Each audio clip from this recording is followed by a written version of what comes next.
Hello everyone, I'm Paul McGuire Grimes.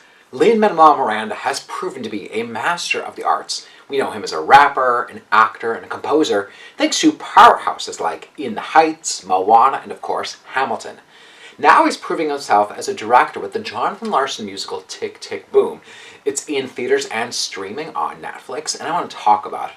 This is Paul's trip to the movies.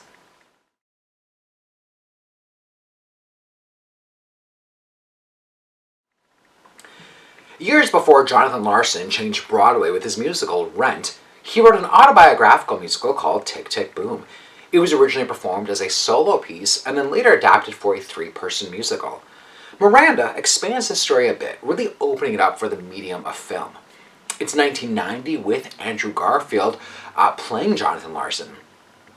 He's a broke, struggling artist trying to write the next big Broadway musical, but feels time is ticking at a rapid pace as he's about to turn 30 and is nowhere near where he wanted to be in his career. The rent is overdue, and he's watching his longtime friend and roommate Michael, played by the wonderful Rob DeJesus, move on to success in the corporate world. Even his girlfriend Susan, played by Alexandra Shipp, has prospects that could take her out of the state. Now Jonathan is desperate to get his musical produced, but can't quite seem to finish it in the days leading up to its reading. The film also stars Vanessa Hudgens, Joshua Henry, MJ Rodriguez, and this treasure trove of Broadway icons. Now Broadway fans know that Jonathan Larson passed away shortly before Rent opened. There's this really somber quality knowing that we're watching a film about this really inspiring genius who never got to understand the impact that he had. Now we're told early on that everything you're about to see is true, except for the parts that Jonathan made up. Now director Lin-Manuel Miranda certainly understands the struggles of being a writer and composer trying to make it big in New York City.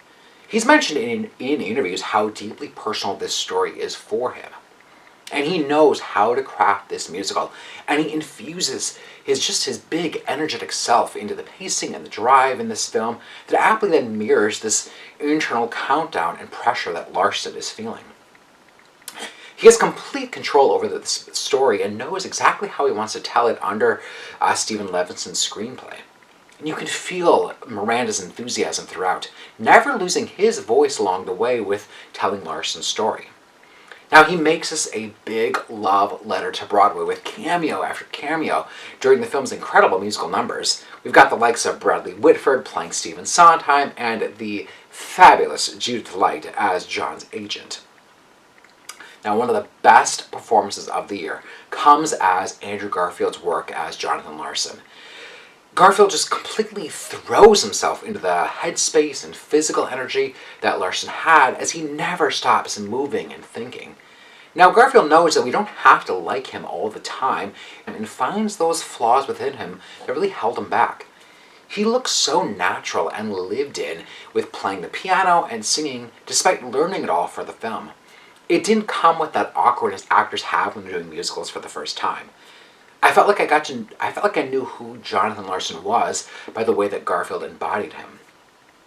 It's one of two great performances that he's given this year after playing Jim Baker in The Eyes of Tammy Faye. Lin-Manuel Miranda has another winner of a musical on his hands, and it's quite clear that he has a vision as a director. This film should certainly play well for anyone who has a love of Rent or knows their Broadway history. And I'll be curious to see, too, if it still plays that well for people outside the community.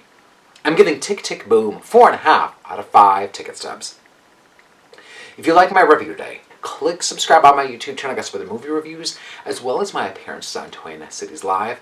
Don't forget to follow me on Instagram and Twitter at Paul's Movie Trip, and then go to my website, paulstriptothemovies.com, for even more reviews. Thank you so much for watching my review of Tick, Tick, Boom. This is Paul's Trip to the Movies.